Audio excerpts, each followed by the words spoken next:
Jason Pollard. Here. Barb Marston. Here. Joel Worth. Here. Kurt Rohr. Here. Patty Sarai. Here. All right, thank you. We'll have a Pledge of Allegiance followed by a moment of silence.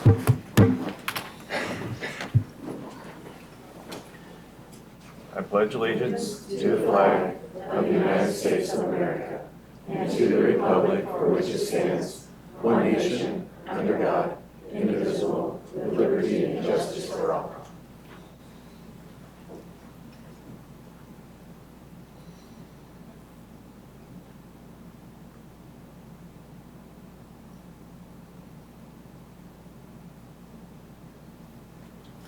Thank you, guys.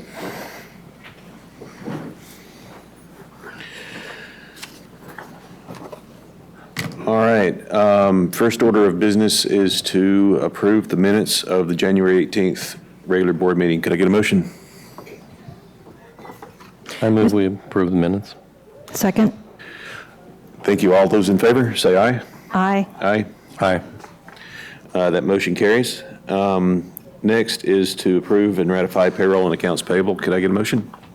I move we approve and ratify payroll and accounts payable vouchers. I second that. Thank you. All those in favor? Aye. Aye. All right, that carries. Mr. Narducci, is there any correspondence? President Oliver, there is no correspondence at this time. Thank you. All right, thank you. Now we get to have fun. We get to hear from Ms. Weber from ACP. Hi, everyone. Thank you so much to the Governing Board and Superintendent Narducci. My name's Allie Weber, and I'm the Student Body President at ACP High School. It's truly my pleasure to be here tonight and to be able to represent my school and share with you all what a truly amazing school it is and what amazing opportunity it is to be a student there. Well, why not get right into it? The last time I came in to speak was in September, so buckle up because so many incredible things have been happening since then. After a truly fantastic first semester as our population and campus continues to grow, I would also like to say how amazing our administration has been to work with, and it's all because of them that ACP is able to keep our amazing culture alive. I sat down with our principal, Mr. Bickus, at the beginning of the year, and we contemplated what impact we wanted to make on ACP this year. Over and over again, we talked about the idea of campus culture. We wanted this building we were gifted with to be more than just a school, but a place where relationships were developed and a little more joy was spread throughout the halls. First semester, I believe we did a fantastic job at keeping this goal alive. We came up with a goal to put on at least one big lunch event each quarter, solely to raise the spirits and to keep the culture alive at ACP. The pictures up on this slide were from our first lunch event on the day of our first football game. We had a mechanical pool, spike ball, dunk tank, country line dancing, and music. This got everyone's spirits up high, and we had our biggest turnout to a football game ever. Moments like these are why people choose to come to ACP, to be connected and part of a family. I hope this tradition continues, and I'm truly honored to be part of starting it. Coming out of our fall sports season, we brought home 5 new state championship titles. Both our girls and boys state swim finished out their season undefeated, winning the AIA Division III Boys and Girls Swim State Championship. Along with that, our girls badminton team also won first in state, and senior Kevin Chor won the AIA Individual State Chess Championship, along with the chess team as a whole, winning the AIA Team State Chess Championship. We could not be more proud to hang up these shiny new banners in our gym for all to see. Next, our Knights Theater program did something spectacular and unheard of at ACP. With the biggest set costume department and cast yet, they put on Mamma Mia as our fall musical. This show was truly amazing, and it got even a few tears out of me. The production raised over $14,000. This money is going to help fund our spring play, Clue, and I'm proud to see this program blossom and grow with the help of our new facilities and technology. It's definitely not the same as our cafeteria stage back at the Erie campus. Prior to sending our students to Thanksgiving break, we hosted a pep rally to raise spirits and money for JDRF, Junior Diabetes Research Foundation. This was our donation foundation of choice for this year, where all of our money would be going. We wanted this assembly to be centered around how we can give back to our community. For the first time ever, we held a competition to shave someone's head live at the assembly. The student or teacher with the most money raised by the end of the assembly would have his or her head shaved. This assembly was a great way to send the students off to break and raise money for our foundation. December brought so many fun events to ACP to end off our amazing semester. Student government hosted a huge week full of events leading up to our winter formal. All the money made this week was graciously donated to JDRF once again. On Friday, we held our second quarter lunchtime activity with booths for students to decorate holiday cookies, grab hot chocolate, music, and even a dodgeball tournament. I truly cannot express to you how much of a positive impact little things like this make on our campus, but this lunch brought people so much joy. That night, we held our winter movie night and showed Home Alone. This was a new event that we had never put on before, but it had an amazing turnout, and our students enjoyed it very much. Then, to finish off a very spirited week, we held our winter formal on Saturday night. As the season comes to an end, our winter sports teams have also been doing incredible. Not to mention the fact that ACP has moved up a division this year, and it continues to amaze us. Both our girls and boys soccer teams, along with both our boys and girls basketball teams, are beginning playoffs this week. Other fantastic news: last Tuesday, our boys soccer team won against ALA Gilbert North, securing the title of region champs. And if that wasn't enough, girls soccer came in and won the title of region champs as well on their Thursday night win against ALA Queen Creek. We enter playoffs with high expectations of all of these teams this season, and we could not be more proud of the work that they've put in. Along with this, both the cheer and dance team went to state and continued to finals for the first time in school history.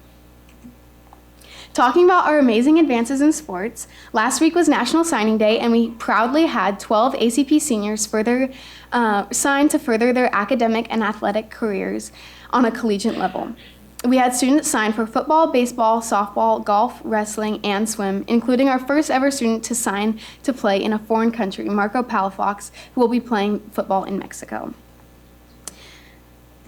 Our most recent event we held at ACP was our International Nights Festival. Not only that night, but International Nights Week is centered around sharing the many differing cultures and traditions that the families of ACP bring to our school. We celebrate diversity, fashion, food, language, and much more. The committee worked endlessly to put on International Night Week, which ended with our annual cultural fashion show, along with the festival in which families and students can volunteer to show individual cultures. This night was so fun, and it includes many traditional dances, clothes, fashion, food, and great community. Another huge aspect of ACP is celebrating the fact that we each have our own differences and they make us ourselves. And lastly, our student government, along with 1,500 other student government members around the state, met at Mojave High School this past weekend for Arizona Association of Student Council State Convention. The theme was Nature of Leadership. As you can see here, we had a couple of different costumes. This group of 12 representatives that attended from ACP learned much about how we can better lead our school with love. We walked away with many new ideas and 3 new awards. We were awarded with the silver level of council service hours, the platinum level for donations to the JDRF Foundation, and we prestigiously won the Outstanding Council of Distinction Award for showing all the effort, events, and hours that we put into our school this past year. Our clubs have been doing some amazing things for our community, and I just wanted to share a few. Culinary competed in our annual CUSD Chop Challenge against Basha, Castile, Chandler, Hamilton, and Perry, Culinary 2 and 3 students, and we placed 3rd, which is a big step up from last year. SportsMed had a huge honor of demonstrating life-saving skills as spine boarding and cold water immersion. They showed them to other programs around the Chandler and Queen Creek Fire Department area. And they recently started a passive fundraiser through our Gatorade vending machine at school that helped allow our athletes to access food and beverage that's essential for recovery after a hard workout or game. And then our club Best Buddies hosted our second annual Inclusion Carnival to give joy and relief to children around the city to teach others how to include children with intellectual and developmental disabilities. And finally, I would just like to recognize a few other extraordinary achievements of our staff, students, and organizations on campus. We are overjoyed to announce that ACP High School received an A grade for the Arizona State Board of Education. In terms of traditional 9 to 12th grade schools, ACP is ranked number 2 in the state of Arizona. ACP has had 4 students selected to move on as semifinalists for the Flynn Scholarship. Along with this, in only their second full competition ever, our academic decathlon team tied for first place in their super quiz relay and finished 5th overall. And lastly, our 3-time back-to-back-to-back state championship team, speech and debate, competed for their in the Winter Trophy Division I tournament at ASU and walked away with the 2nd place trophy. More than anything, I am proud to be part of this community and school, and thank you so much to you all for having me tonight. It was my pleasure.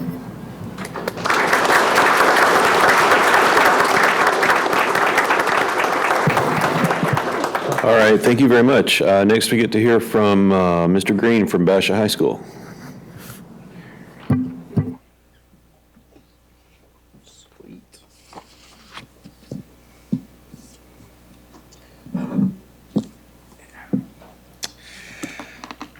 All right. Good evening, ladies and gentlemen of the board. I'm Patrick Green, student body president of Basha High School.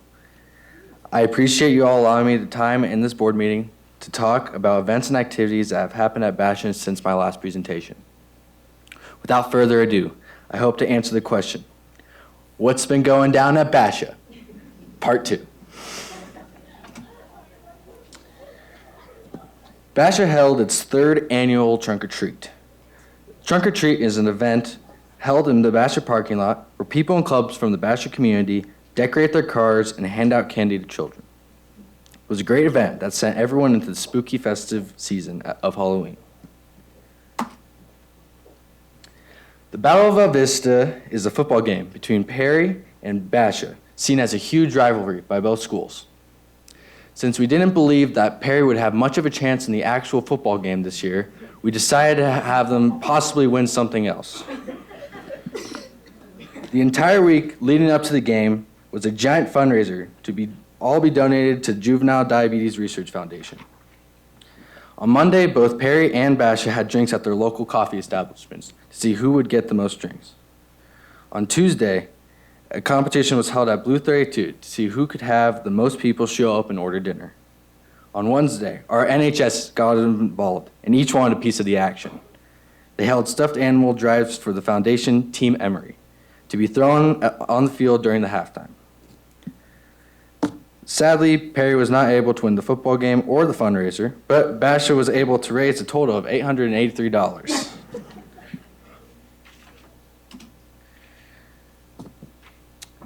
Basha held its very own toy drive in the month of December. It was a toy drive to help families in need during the holidays. A Christmas tree was set up in the administration building with a bunch of QR codes on it. Each QR code had a family on it, with kids' toys they wanted for Christmas. People from Basha scanned these codes and went out to donate these presents to their families. This toy drive was a great success, helping give many families in Chandler a Christmas to remember.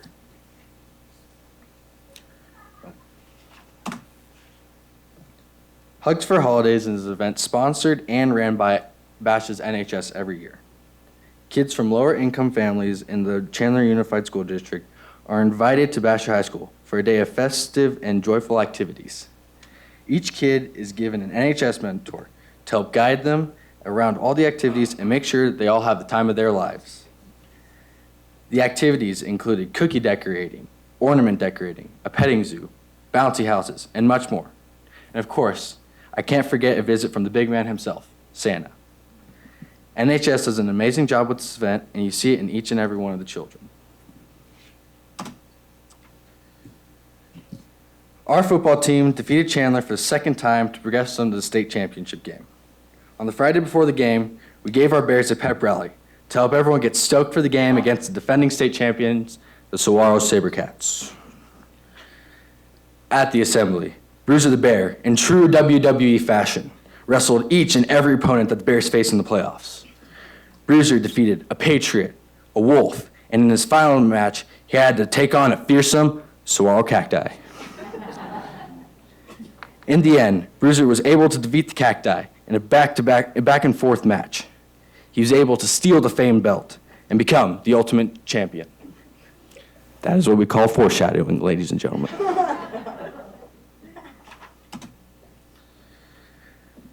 But before that, to kick off the new year, Bash themed its winter sports assembly based off New Year celebration. We had activities such as the snowman rap and partying the sea. And also, one of our favorite security guards, Richard, made a special appearance in Bash KDC's dance. At the end, confetti cannons went off, launching Basha into the next year. For the state championship game, there were 7,100 people in attendance. The game was held at ASU Stadium in Tempe. The game came down to a wire when on the last play on 4th down, the SaberCats threw an incomplete pass, prompting the Bears to win 28-21.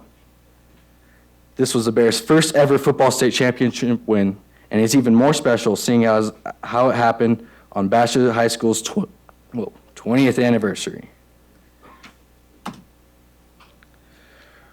The Bears were greeted with a number of changes to campus after returning from break. A brand new floor was put into the cafeteria. There was a brand new armada put in to increase seating outside.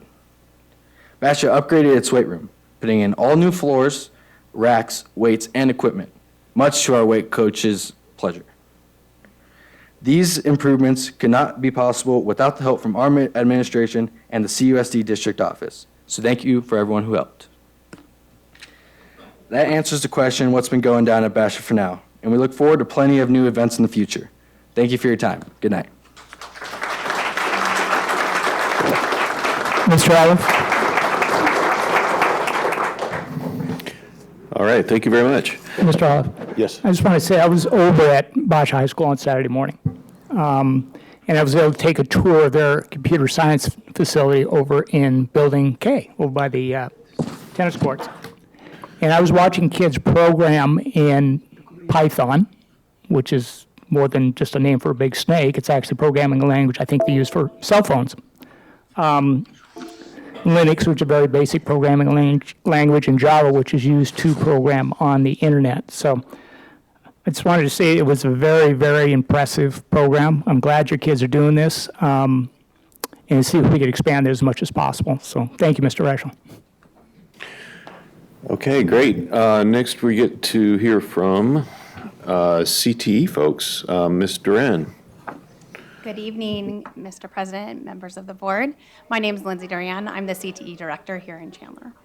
As some of you may know, February is National CTE Month, and we wanted to come to you to publicly recognize CTE students and teachers, administrators, everyone involved in CTE and their hard work, and what they do both in the classroom but as well as outside the classroom.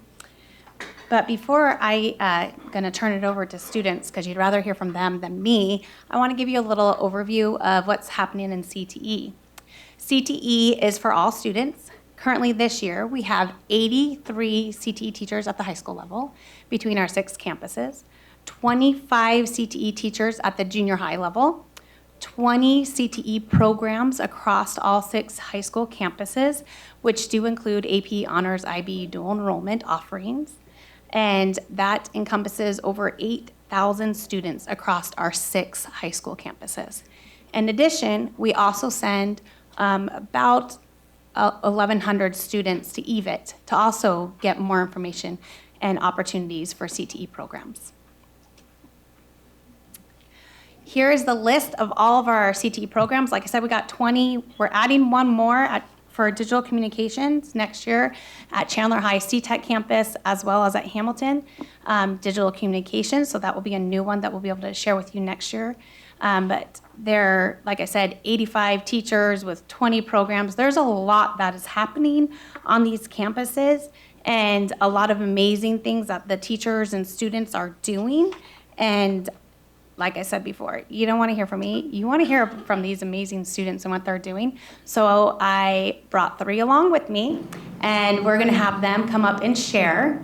And the first one that we're going to share is Phoenix Wells. He is a senior at Basha High, and he is in our cybersecurity program. He's actually completed all 4 years and now is on to the Python class, and he's going to share a little bit about his experience. Phoenix? Thank you. Good evening. My name is Phoenix Wells, and I am a senior from Basha High School. I have participated in Basha's Institute of Cyber Operations and Networking program, or ICON for short, for the entirety of my 4 years here, and I do not regret a single moment of it. I've enjoyed an amazing array of interesting and interactive classes, ranging anywhere from hardware to networking to Linux OS and even ethics in the field of IT. The teachers have all been amazing in their own ways, through the excellent teaching and care towards each and every student of theirs, presenting material through dynamic activities that can be applied to the real world. For example, I've worked with physical networking and hardware equipment, like configuring switches and building computers. I've also used impactful software like command lines, network trackers, and code editors. As someone who is passionate about technology, these classes have provided me with many valuable experiences and a lot of applicable information that will echo throughout my entire career. In fact, while I was taking the Ethics and IT class with Ms. Hartkoff, I was offered the opportunity to intern at a company called Open Source Integrators, and I have worked there for over 9 months now, where I've developed programs and performed many networking, software, and hardware tasks, among a lot of different other things. In the summer, I plan to work there full-time as a real software engineer at the age of 17, all thanks to this program. I'm also planning on pursuing a computer science degree with an emphasis in software engineering at ASU this coming fall semester. And I know that the learning I've done with ICON will substantially overlap with this journey as well. Of course, this is all thanks to this program, and I know I will continue to have many valuable experiences in the future, thanks to my time spent with Basha ICON. Thank you.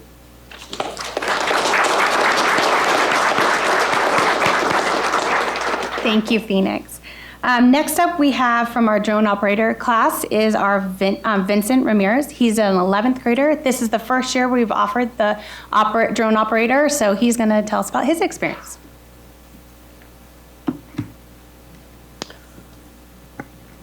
Hello.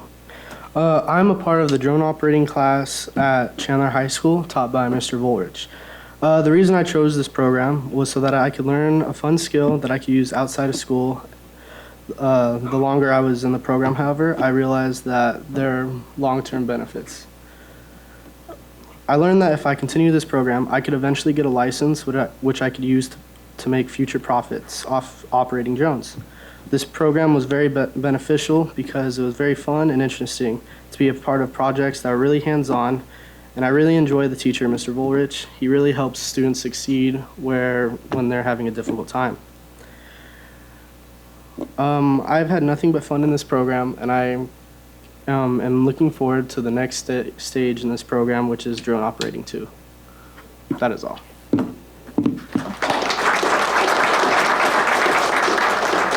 Thank you, Vincent. Next up, we have Megan Krupski. I told her I was going to mess it up, that I get nervous myself, as I said, I'll just break it in for you. So Megan is currently in our Medical Professions 2 class at Perry High, and she's a 12th grade student. Hi, so as she said, my name is Megan Krupski, and I am a senior at Perry High School in the Medical Professions program. In Medical Professions, we start by building basic skills and vocabulary in the classroom, which gives us a good foundation of fundamentals for when we do our clinical rotations at a skilled nursing facility that offers long-term care. Through the program, I feel that I have gained practical real-life experience that has made it easier to talk with people, to understand what patients go through, and overall appreciate what nurses do. Being able to do this program at Perry has taught me responsibility, time management, leadership, and organizational skills. This program also allows me and my fellow classmates an opportunity for hands-on. This has given me the confidence to pursue my career as an RN.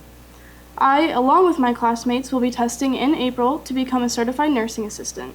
Having this program through the school makes it more convenient cost-wise and time-wise, which removes a lot of stress and allows me to do other electives and classes.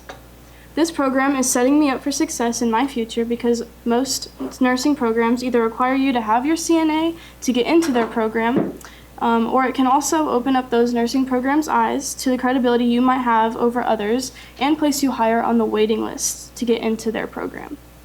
MedPro has prepared me to be a better nurse in the future because I have not only read about what nurses do, but I have been able to observe firsthand and participate in caring for patients. Thank you.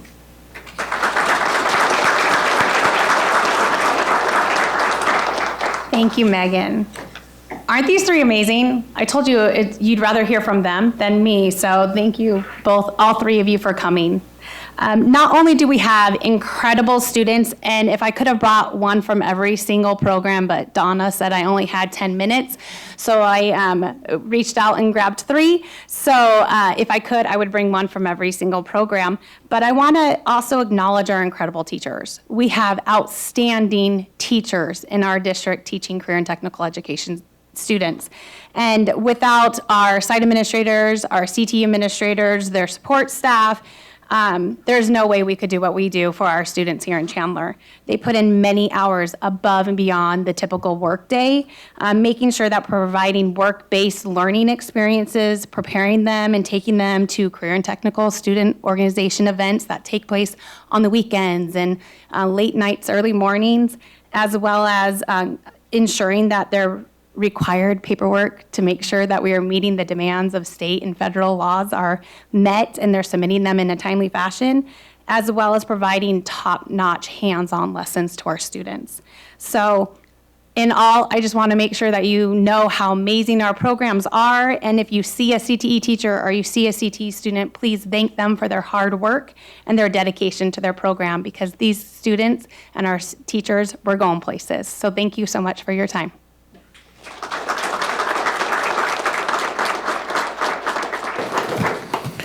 Awesome. Thank you very much, guys. Next, we are going to celebrate Black History Month with Dr. Salou leading us off here in a moment.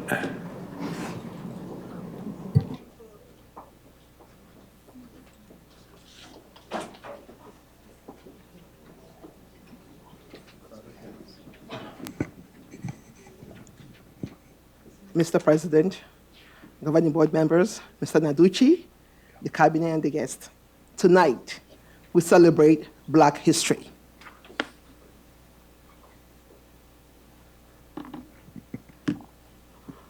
Good evening to the board, the superintendent and his cabinet, and all in attendance. Thank you for Councilwoman Ellis and Councilman Encinas for being here tonight. Welcome to Black History. I am Chandler Norman. I will be your MC tonight. I am your first Miss Juneteenth Arizona 2022-23. I'm a senior at Chandler High School, where I serve as the 2022-23 Black Student Union President, and I am Black Joy. Upholding the pivotal legacy of Black excellence in the city of Chandler has been nothing short of amazing and life-changing. Being elected as the 22-23 president of Chandler's Black Student Union has blessed me with the opportunity of having a handful of supporters, faculty, and students at the school. Every moment I get to represent my club, I feel an immense sense of pride knowing we are all creating Black history in the diverse city of Chandler. Additionally, although holding the title as Miss Juneteenth, wearing a crown and sash is a blessing in itself, but there's a deeper meaning behind my title and who I represent, not only as a queen, but as an African American. I walk in my ancestors' legacy, strength, and power, for I uphold the importance of the holiday of Juneteenth. Juneteenth is the longest-running African American holiday which commemorates the emancipation of enslaved people in the United States. Juneteenth is a reminder of our power and our strength, and how to overcome adversity. Where there is no struggle, there is no strength. We represent the joy of freedom, the pride of our culture and heritage, and the bloodshed and agony. We are living proof of our ancestors' wildest dreams, and I hope I made them proud. Without further ado, I will now read a proclamation in regards to CUSD and the Black History Month. A proclamation of the Chandler Unified School District of the City of Chandler, Arizona, proclaiming the month of February 1st through February 28th as Black History Month.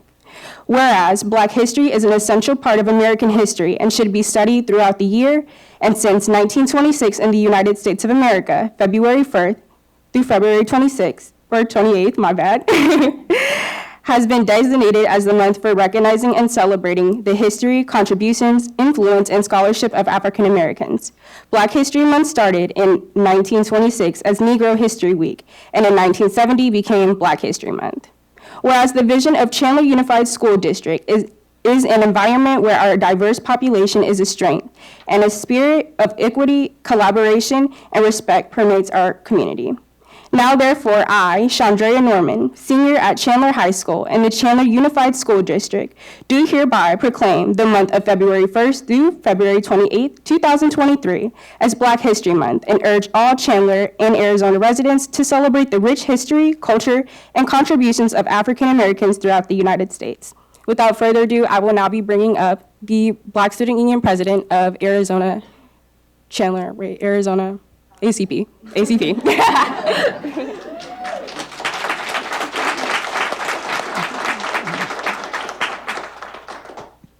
Good afternoon to the board and everyone in attendance. My name is Murad Al-Hassan and I am Black Joy. I'm the president of BSU at Arizona College Prep High School, and I'm here today to talk to you about the screensavers that you guys have all been seeing on the district, on all the district-wide computers. So during this special month, it is important that all students and staff across the district are able to recognize our wonderful Black teachers and faculty for all the hard work that they have put into the students, as well as being a role model and a great example for all students across the district. Whether that be due to their leadership inside the classroom or out, it is important that we take this month to thank them for everything that they've done and will continue to do for students in the Chandler Unified School District. Thank you.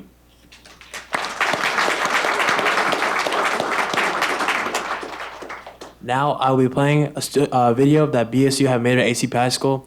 The question was, what does BSU mean at our school?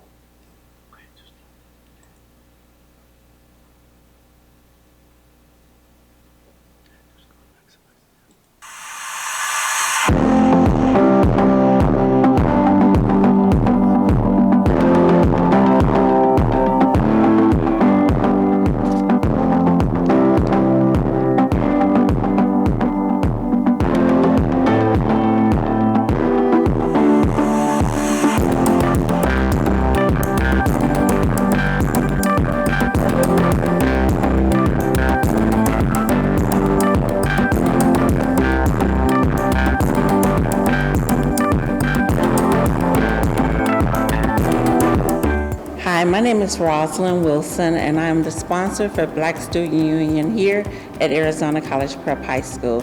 Now, at this time, Black Student Union will tell you what BSU means to them. Unity. Community. Strength. Family. United. Safety. Connection. Prolific. Camaraderie. Strong. Beauty. Quality. Loyalty.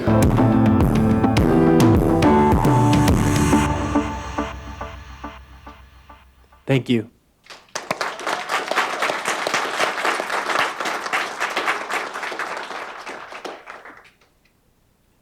Hi, my name is D. Marco Palafox, also known as the voice of ACP. I'm a senior here at ACP.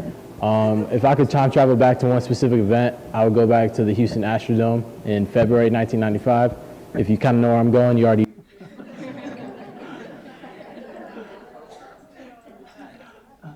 Which one's that second?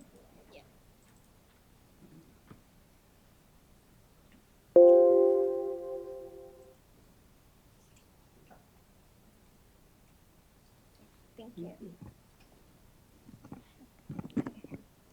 Hi, my name is Kaylani Spencer, and I am the BSU president at Basha High School, and I am Black Joy. Today I will be highlighting the life of Susie King Taylor, as she is known as being the first Black teacher in America. She taught freed African American slaves at a freedom school in Georgia that opened in 1866. Her contribution to education, freedom, and humanity will forever be appreciated, and today we celebrate Ms. King for her vision. In addition to recognizing educators that have come before us, I'd like to give a huge thank you to all teachers at Basha and the teachers throughout the Chandler Unified School District. Thank you.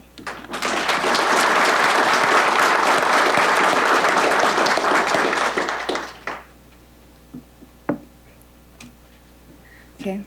Good evening to the board and all present. My name is Ryan Drinkwater. I'm the BSU president from Castile High School, and I am Black Joy.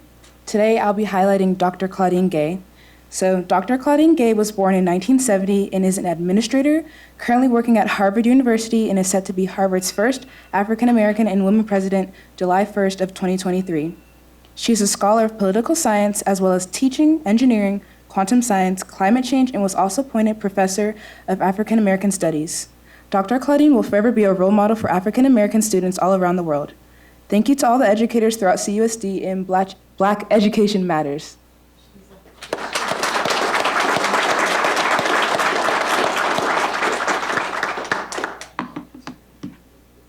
So I will be talking about my experiences with Black faculty as a student.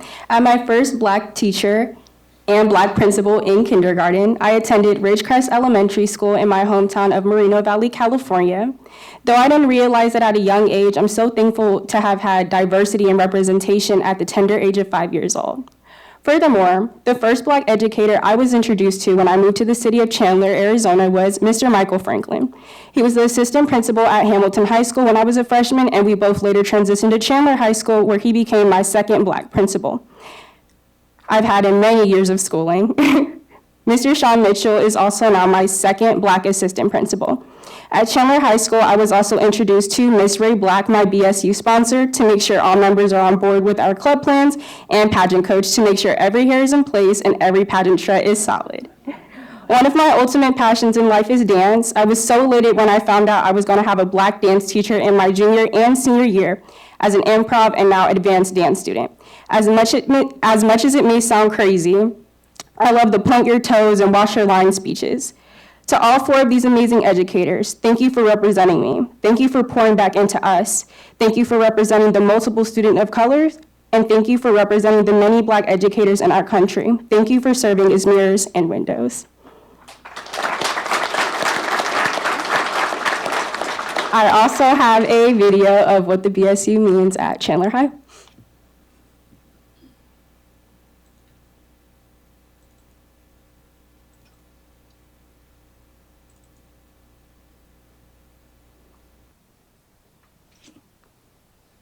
Hi, my name is Ray Black, and I am the Black Student Union sponsor here at Chandler High School, and we are here to tell you what the Black Student Union means to us. Hi, my name is Chandrea Norman, and I am the president for Chandler's Black Student Union. The BSU means to me sisterhood. Hi, I'm Desmaya Johnson, and I am BSU's vice president, and what BSU means to me is power. Hi, my name is Nadia, and I'm the secretary of the Black Student Union. What Black Student Union means to me is the blueprint. Hi, my name is Aaliyah Smith, and I am the advisor to president, and what BSU means to me is comfort. Hi, I'm Aubrey Smith, and I am fundraiser coordinator, and what BSU means to me is family. Hi, I'm Naraya. I'm the social media manager for Chandler High's Black Student Union. What BSU means to me is loyalty, beauty, honorable, excellence, unity, inspiration, empowerment, royalty, strong, soul, opportunity, future. BSU, you know! BSU, you know! Ooh.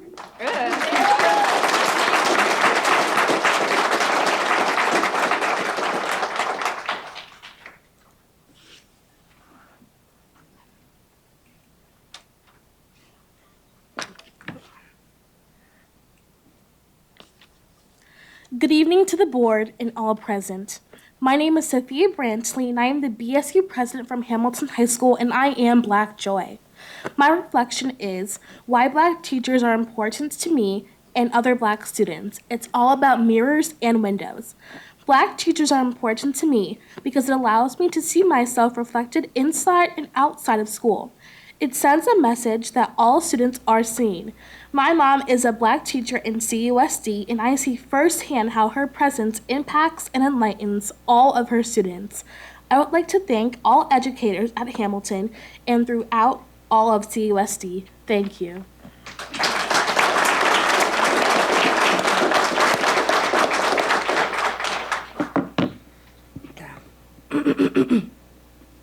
Good evening to everyone here. I'm glad that you guys are here. It's really important to us. My name is Amari Mobley, and I am a senior at Perry High School, and I'm also the BSU president there too. Having mirrors and windows in school is important because it allows all students to see themselves and the perspective of others. Having a mirror gives me a chance to connect with someone who looks like me and watch them accomplish daily tasks with grace and dignity. An example of that is Mr. Prothrow. Where's he at? Over there, yeah. He teaches AP World History with a smile and with professionalism. Mr. Prothro is highly respected at Perry, and everyone knows he doesn't play when it comes to equality and speaking up for the students.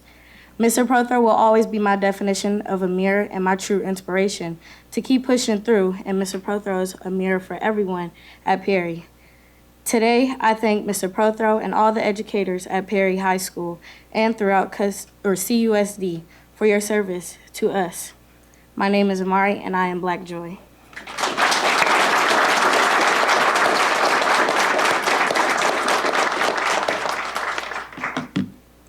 Before we wrap up tonight's meeting, I would like to thank the board members and the superintendent and his cabinet and all in attendance for being here tonight to hear all the wonderful experience and work that Black students are doing within the CUSD school district. To all the Black educators, thank you for representing us, thank you for representing me and multiple students of color, and thank you for representing the many Black educators in our country. I cannot wait for more passionate Black educators to represent the diversity within their schools, districts, cities, states, and nation. To see a reflection of dedicated Black individuals educate and lead within their lives makes me look back into myself and know that everything they're doing is being poured right back into me. Thank you for serving as windows and mirrors. Thank you all once again. Take care and have a great rest of your night.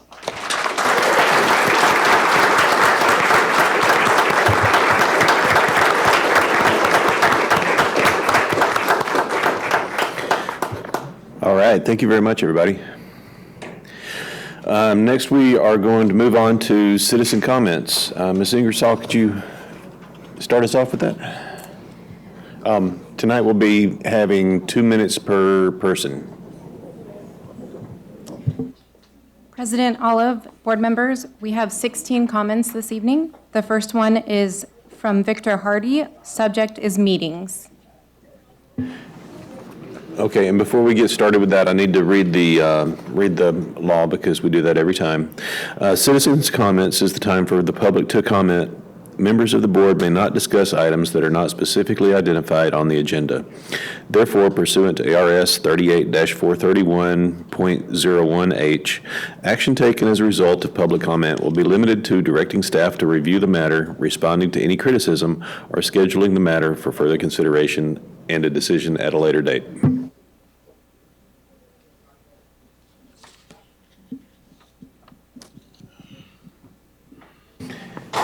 The screens will have your time up on them here.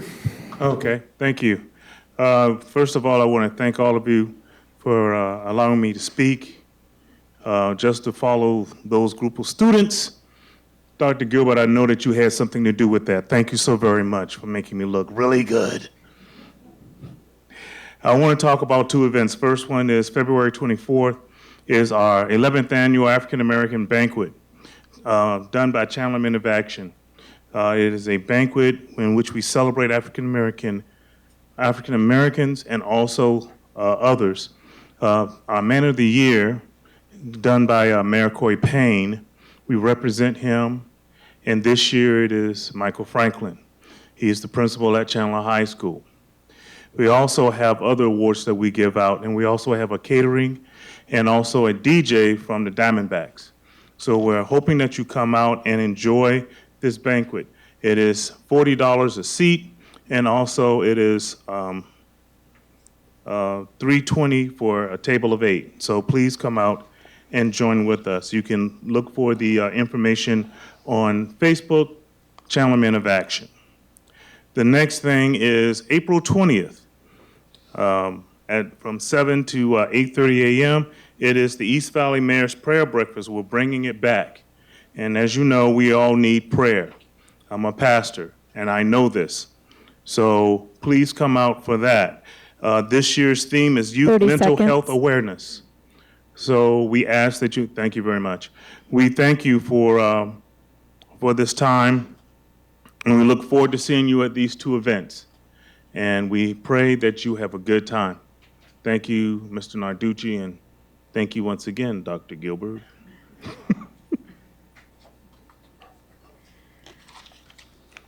The next speaker is Stephanie Martinez. Subject is mental health. Mr. President, members of the board, I'm Stephanie Martinez. I'm a parent here in Chandler Unified School District of 2 kiddos. Usually I prepare comments, but I am going off the cuff today. I think there's two truths in the room that I want us to recognize. First, kudos to the counseling and social work team. You are small and mighty, and you guys have done amazing things in a very short period, so thank you. And the other half of that truth is we still need so much more to be done, so I hope we continue to see this expand and grow within our school. Within public health, we use a framework called upstream approaches, and in this, I'm gonna try and do this in 90 seconds. Basically, you're standing at the edge of this beautiful waterfall, and as you're enjoying the scenery, you hear somebody screaming for help, and so you dive into the water and you rescue this person, and after you've rescued them, you hear another person yelling, "Help, help," and you dive in and you save this person, and you're wondering, why are all these people in this river? And so you go upstream to investigate, and when you go upstream, you find a bridge that's missing slats, and you realize people are falling through the cracks here, and that's how they're getting in the river. And so you partner with the community, and you fix the bridge, and you think you fixed the problem, but as you're standing there, people are floating under the bridge too, which means there's issues even further upstream that are bringing people into the water. A lot of the interventions that were described today are those downstream approaches. It is crisis intervention, and that is so, so incredibly important. But we have to move upstream to begin saving people before they've already gone over the waterfall. And that's what I hope will continue to do. 30 seconds. Thank you. This next speaker may or may not be here, but it's Melissa Pasqua on mental health. Okay. Our fourth.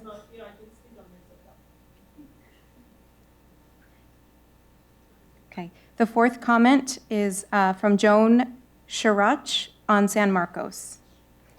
Apologize for mispronouncing that. Good evening, board members.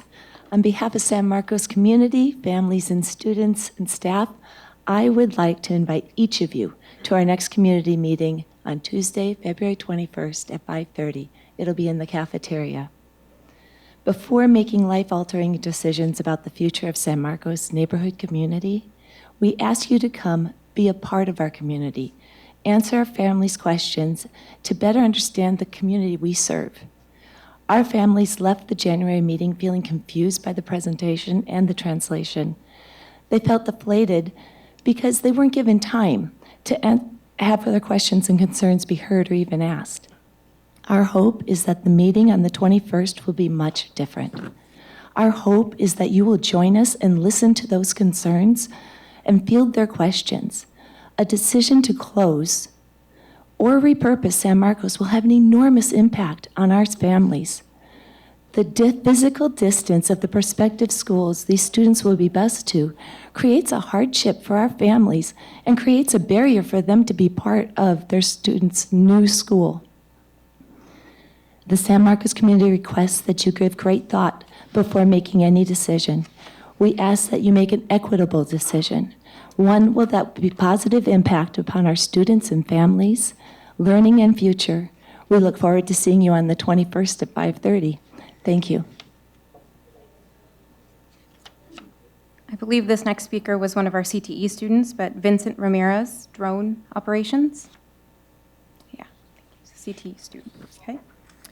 Our next speaker, the subject is LGBTQ, student mental health, and they just put one name. It looks like a Jason or a Snow, maybe. Apologize.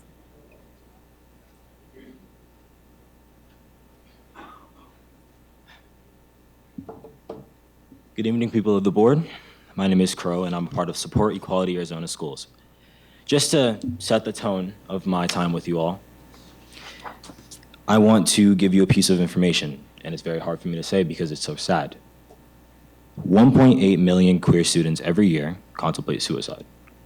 And this is an obvious issue because this isn't just in Arizona, this is worldwide. I feel like the fact that this is happening and that this number has continued to go up every year and continues to as we speak is incredibly unfortunate and sad and disheartening.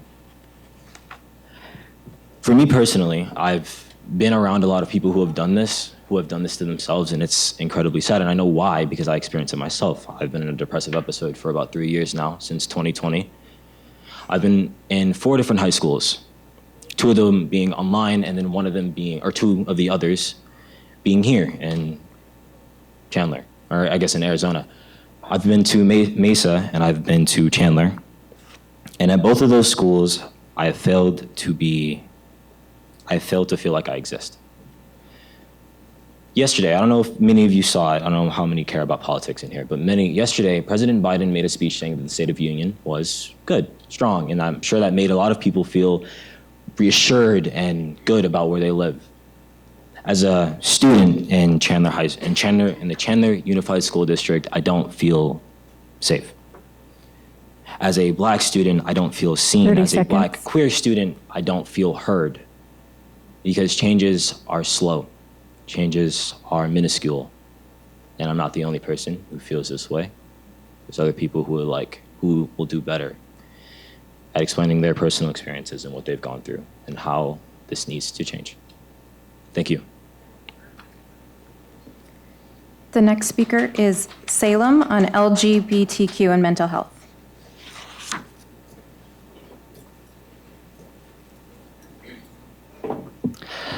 Hello, board.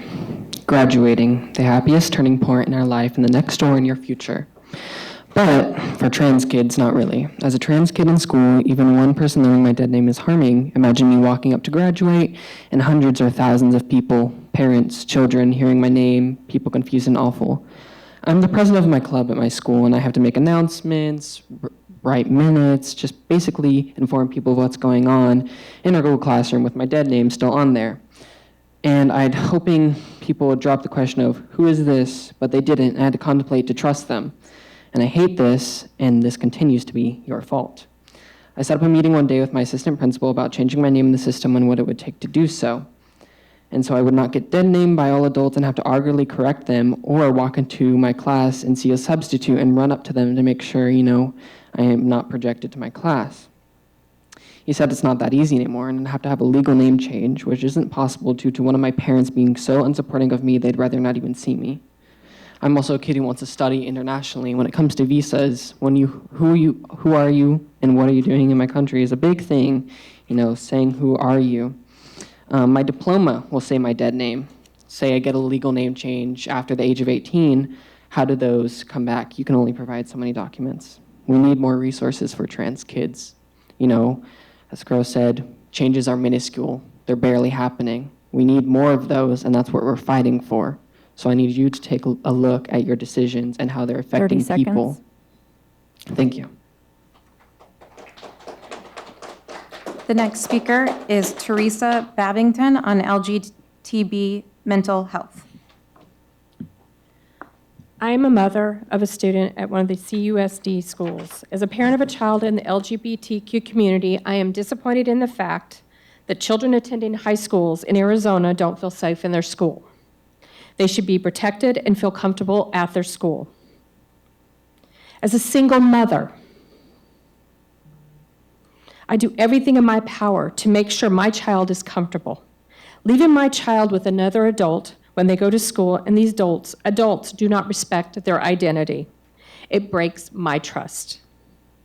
As a parent, I want to see you all listening to these kids because they have personal stories of what's happening, and they know how they are feeling. You like to tell these kids what they're thinking and tell parents what is happening, when in reality, these kids are suffering from the lack of support in our schools. As a mother, I know of teachers who treat students differently based on their identity. That is heartbreaking. We are standing in solidarity together to support and affirm queer youth, including my child. I ask you to do the same as representatives to support the students you are obligated to protect. Thank you. The next speaker is Xanax Gallo, LGBTQ mental health.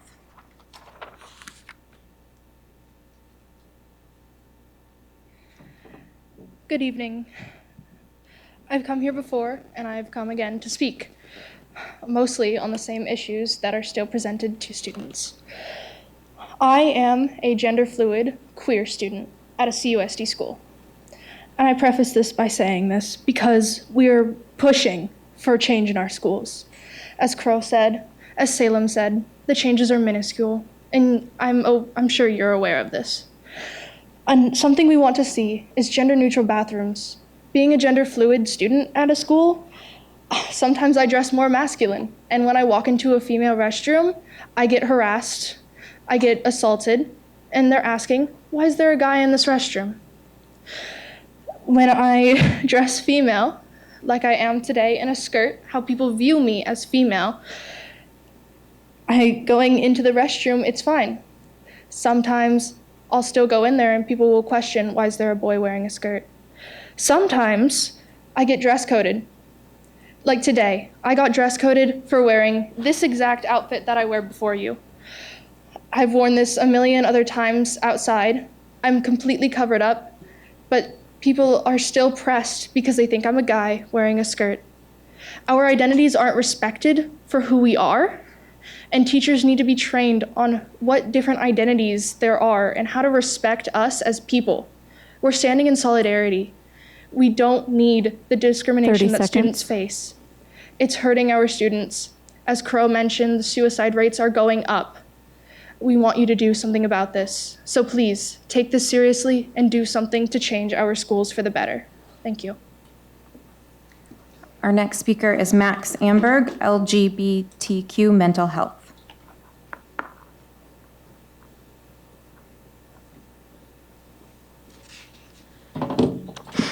My name is Max, and my pronouns are he, him. I'm just going to jump into this because I'm not a fan of delaying things. So, SB 1001. If you're not familiar with this bill is makes it illegal for educational staff to use the correct pronouns of a student unless they are given signed parental permission.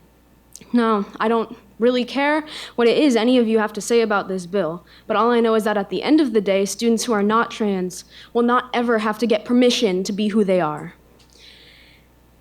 I am 17. I turn 18 in October, and parental permission will not change who I am, so I'll say it again. My name is Max, and my pronouns are he, him. All I have left to say to you is one question. What has our district come to create the environment that the personal rights of oppressors are prioritized over the rights of the oppressed? That's all. The next speaker is Hayden Nguyen, LGBTQ Mental Health.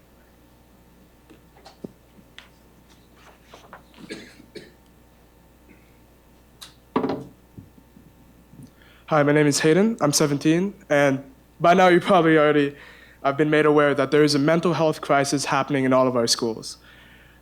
But you also have to acknowledge that in this crisis, LGBTQ youth are being hurt the most, and I must put this into numbers. You must acknowledge that as the board, and according to the Trevor Project, nearly half of all LGBTQ youth considered suicide last year. You must also acknowledge that 1 in 5 trans and non-binary people attempted suicide last year. You must acknowledge that this is an issue, and that you as the school board have a specific responsibility to save the lives of these kids and to stay with them through their journey throughout high school. And you have the specific ability to save lives. But there is a solution. And we know that LGBTQ affirming schools report lower rates of suicide, according to the Trevor Project.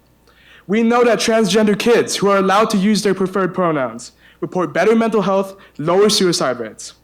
And we know that counseling, not SROs, are crucial to the mental health and the lives of our students. So you, as the school board, can fix this.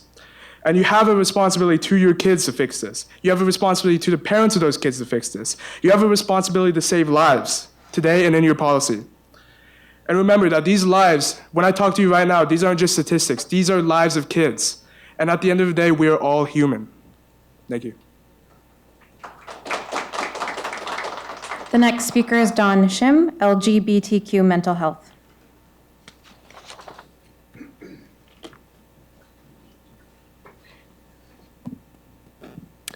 Good evening. My name is Dawn. I use they, she pronouns, and I am with Support Equality Arizona Schools. As you've heard from these speakers that have come previously to me, students are dying. Students are being dismissed about their identities, about their expression.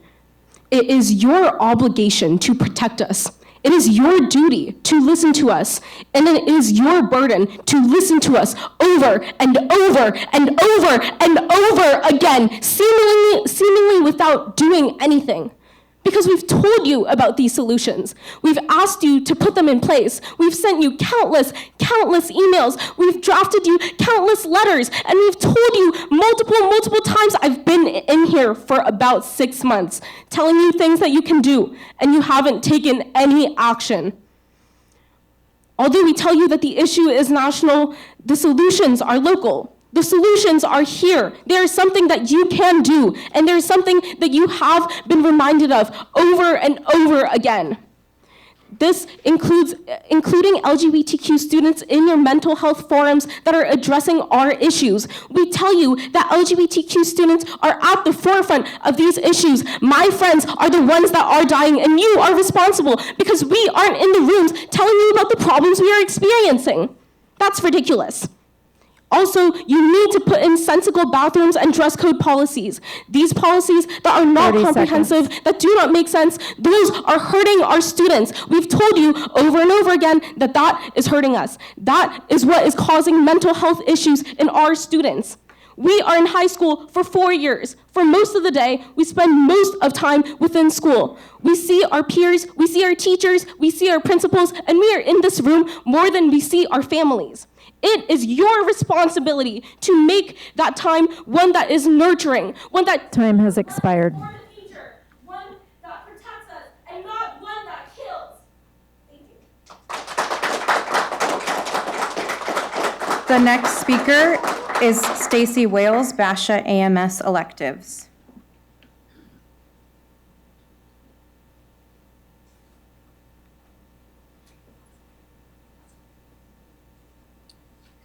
That's hard to follow. And I like to think that the issue I'm bringing before you now is going to be easily resolved, unlike the hard things that you're still facing. I'm here, Mr. President and members of the board, thank you for taking our comments. I'm here regarding Basha AMS. To give you some background on Basha AMS, it's the accelerated middle school within CUSD. It's a smaller middle school. There's about 300 or so kids there. And these are the kids that have been funneling in from the CATS program, the gifted programs. These are not your jock and athletes. These are your kids that are being set up to take upwards of 12 AP classes come high school. It takes sixth grade, 7th grade, and 8th grade. So that's the background here. The problem that we're facing at AMS right now is the 7th grade class is not being offered electives next year outside of 2 categories. They're only being offered PE and choir. They used to have, not this year, it was not offered this year either, but the 8th grade class, which is currently in the middle of registration, has they used to have engineering, speech and debate, art, and creative writing. We used to have 4 electives. We're not arguing for a lot here. We're asking for electives to be offered to our students.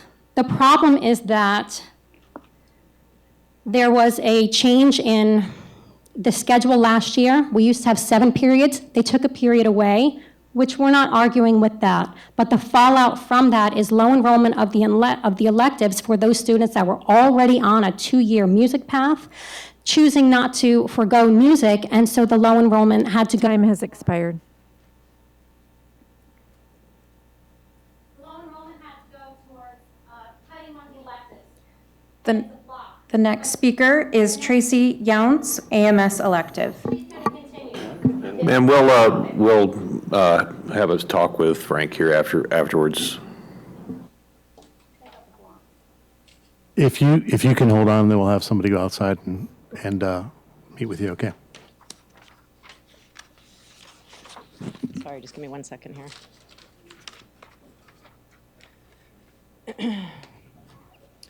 Good evening. My name is Tracy Younts, and thank you for your time, Board and Mr. President. As you've heard from Mrs. Wales, we're very passionate about what's going on at the AMS program currently. There is absolutely zero STEM that is being offered to an advanced middle school in your district. Zero STEM offerings. This chart right here shows all of the schools. The top chart is your schools in Chandler School District. Everything that is highlighted in orange is offerings that they have as electives for STEM program. And as you can see, the first column is BASHA. There is zero offerings for any STEM programs.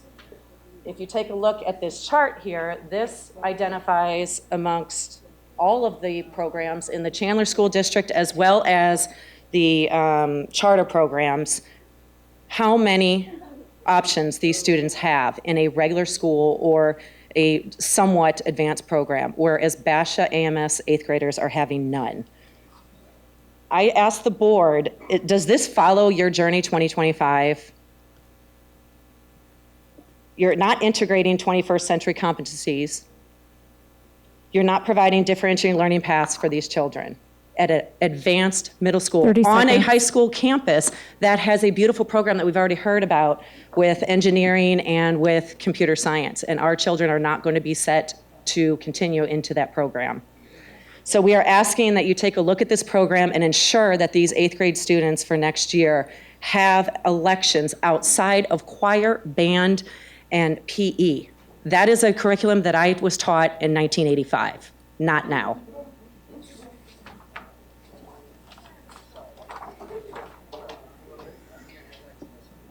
The next speaker is Katie Nash, Save San Marcos.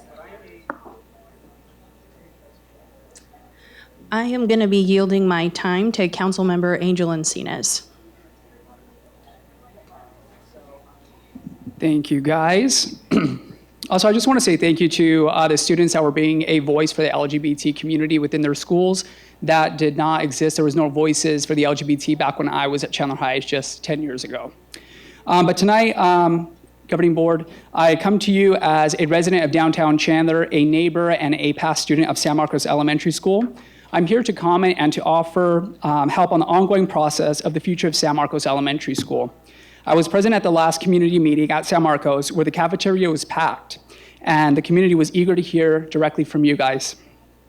However, the information and the data presented was not effective and left the community with more questions than answers. Due to the barriers of communication, such as language and comprehension, I suggest that for future community meetings, to offer full sessions in English and in Spanish, along with opportunities for question and answer. San Marcos is more than just a school. It is part of the fabric of this neighborhood and a place for all to feel safe. As an elected official, I've had numerous neighbors, parents, and members of the community express their concerns directly to me. I offer you my assistance, if needed, in helping communicate in order to give more transparency and an opportunity for all voices to be heard. Whatever decision the board makes, we want all parties to be heard and make proper decisions for the future of these students, their families, and the faculty. Thank you for your time. Next speaker, Shannon Hayes, Black History.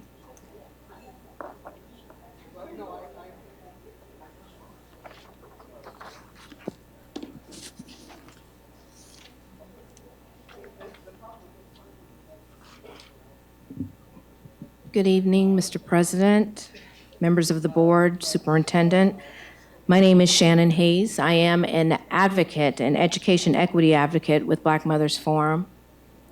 And I first want to state that we do have a very rich Black history here in Chandler. But imagine being a parent who makes Black history by being the first Black parent in the Chandler Unified School District to be issued an order of trespass at her children's school, and consequently denied access to her children at school for showing up to speak with an administrator. Reason being, you were rude.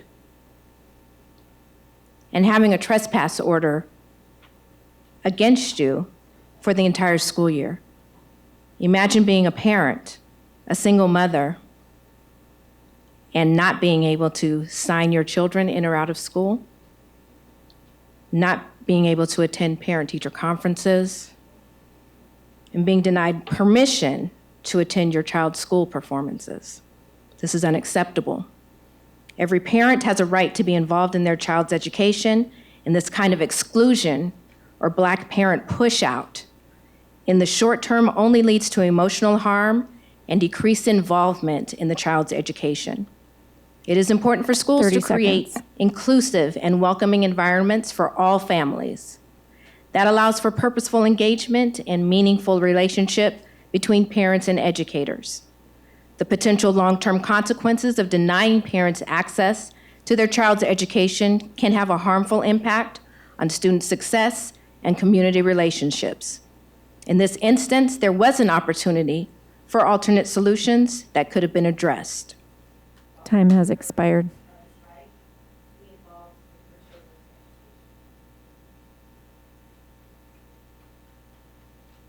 All right, thank you, everyone who had comments. Frank, the one AMS item. Mr. James, would you mind meeting with the parents on the elective issue with the AMS, please?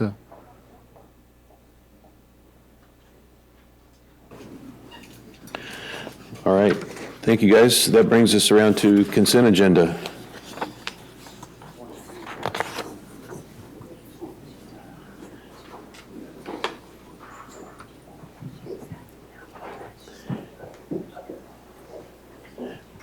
We'll wait about consent agenda, let you guys make a run for it. Okay. Frank, would you mind presenting our consent agenda? Sure. Thank you, President Olive, members of the board. Just wait for that transition here. Out-of-state student travel planning 8.01. An out-of-state field trip pre-planning form for ACP High School, Hamilton High School, and Perry High School are provided. We will provide updates to the governing board, and you'll receive a summary of the final travel arrangements quarterly. Under 8.02, monetary gifts, request approval of the monetary gifts generously donated to Chandler schools, totaling $50,170.55. Under donations, 8.03, request approval for the items donated to Chandler Unified School District totaling $24,759.83. 8.04 is clinical affirmation agreement with CUSD and Sunland Health Associates. Career and technical education, or CTE courses, support students earning industry-recognized certifications where applicable. In the CUSD Medical Professions Program, students are working towards earning their Certified Nursing Assistant, or CNA, or Licensing Nursing Assistant, LNA, credentials.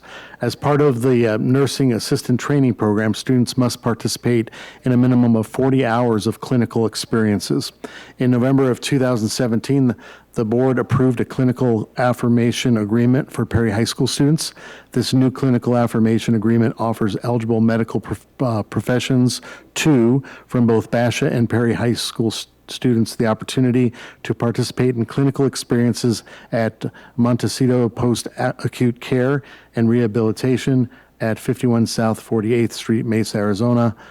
This new agreement replaces and supersedes the original agreement in its entirety. The clinical affiliation agreement is for a term of 1 year, beginning on the effective date, and will be automatically renewed for an unlimited number of renewal terms of 1 year. The agreement has been reviewed and approved by our attorney. We recommend approval. Under 8.05, game design and development adoption, CTE game design and 3D animation courses. Game design and 3D animation is a new career and technological education program offered at Chandler High School, CTEC campus, for grades 9 through 12. The committee is recommending game design and development curriculum by Steve Isaacs to move forward in the textbook adoption process. This resource will be used specifically for GDA 200 game design and 3D animation 2 course beginning in our fiscal year 23-24. This is no cost. There is no cost associated with the resource, as it is free to educators. This curriculum provides hands-on projects, lesson plans to be used with the Unreal Engine and aligned with the CTA digital animation technical standards. In accordance with ARS 15721, the textbook was placed on display for 60-day public viewing at the Melinda Romero Instructional Resource Center starting November 17th, 2022. Additional digital access to the textbook was also available on the curriculum webpage at the district website for review and comment. There were no comments. We do recommend approval. Under number 806, Unity Curricular Framework Adoption, CTA Game Design and 3D Animation courses also. Game Design and 3D Animation is a new career technological education program offered at Chandler High, as we talked about. The CTEC campus for grades 9-12. The committee is recommending the Unity Curricular Framework move forward in the textbook adoption process. This resource will be used specifically for GDA 100 Game Design and 3D Animation 1 and GDA 200 Game Design and 3D Animation 2 courses. There is no cost associated with this resource, as it's free to students, educators, and educational institutions. Unity Curricular Framework is accessed completely online, which provides hands-on projects, tutorials, lesson plans, and curriculum guides. These will also meet the academic standards such as Common Core Next Generation Science standards and aligned with the CTE Digital Animation Technical Standards in accordance with the ARS 15721. It was also on review at the center for the required 60 days. We didn't have any comments on that resource either. We recommend approval. Under 807, Unreal Engine Adoption, CTE Game and 3D Animation courses. Also for game design and 3D animation is that new career education CTA program. I think we're all going to know that by heart by now. The committee is recommending the Unreal Engine to move forward in this textbook adoption process. This resource will be used specifically for GDA 200 Game Design and 3D Animation 2 course beginning in our school year 23-24. There is no cost associated with this resource either, as it is free to students and educators. Any costs associated with professional development for teachers will be covered by our CTE grant funding. Unreal provides hands-on projects, lesson plans, instructor guides, and is aligned with the CTE digital animation technical standards. In accordance with ARS 15721, the curriculum was on display for the 60-day period. There were no comments. We recommend approval. 808 is the CUSD 301 Pay for Performance PFP for the 22-23 school year. ARS 15-977 Classroom Site Fund requires that a school district governing board must adopt a performance-based compensation system in order to allocate funding from the Classroom Site Fund. The 2022-23 Proposition 301 Pay for Performance Plan has been approved by the district's Super Prop Committee. Anticipated payment of $700 per year, $700 per staff member to be paid in 22-23. No professional development is required. And the COSD Pay for Performance has two components based on the following. The first one is 50% or $350 is contingent upon completion of the site multi-tiered system of support, or as we call MTSS, and there's a plan for every school for that. And two is 50% or $350 is based on teacher performance classification. A public hearing was held on January 18th, 2023 by Dr. Gilbert regarding the performance-based compensation system, and we recommend final approval. And 809, Human Resources are employment and separation and compensation agreements that are there within. Thank you, Mark. Thank you, Mr. Narducci. Could I get a motion?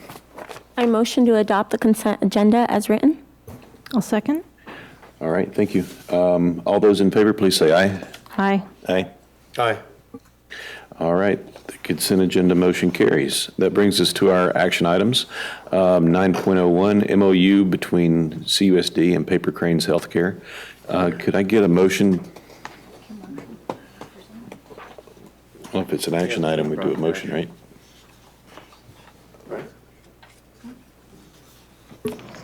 Good evening, Mr. President, members of the board. The memorandum of understanding before you between the Chandler Unified School District and Paper Cranes Healthcare LLC is to help ensure prevention and intervention supports for students and their families experiencing physical, mental, social, emotional, and behavioral health problems, preventing them from achieving academic success, is presented for approval. CUSD will provide referrals of students to this partner.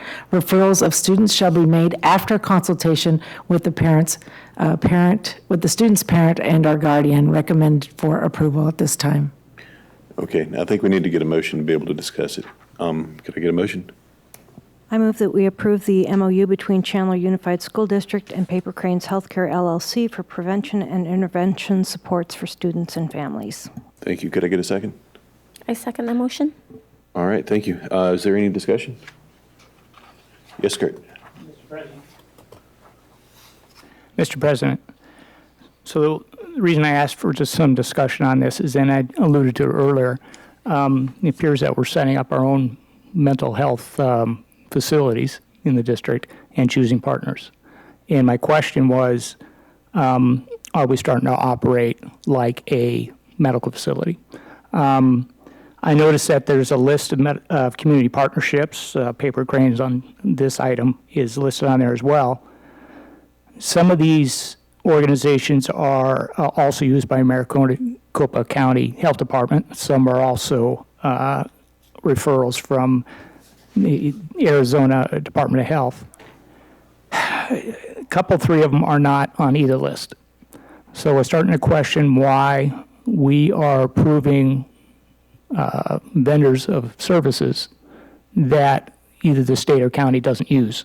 And are we in a position to supersede their authority? And do we have the qualifications really to choose them? Now, I understand that we want to work with them and have worked with them in the past, but I'm starting to wonder if we're